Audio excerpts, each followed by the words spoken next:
দোয়া কুনুত পারেন না বলে যারা ভয়েতে বেতের নামাজই পড়েন না, তারা শুনেন 3টা কাজ আপনার জন্য রয়েছে।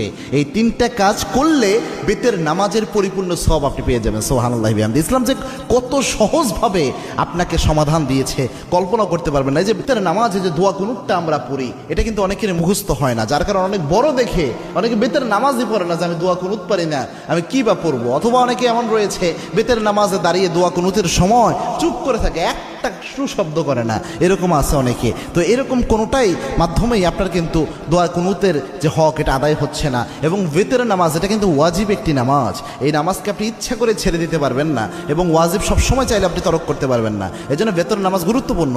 এবং কি আল্লাহর হাবিব সাল্লাল্লাহু আলাইহি ওয়াসাল্লাম বলতেন, ইন্নাল্লাহা বিতরুন ইউহিব্বুল বিতরা, আল্লাহ রাব্বুল আলামিন নিজে বেজরকে আল্লাহ রাব্বুল আলামিন নিজে ভালোবাসেন। সুবহানাল্লাহ। এবং আল্লাহর হাবিব সাল্লাল্লাহু আলাইহি ওয়াসাল্লাম সফর অবস্থায়ও প্রায় সময় চেষ্টা করতেন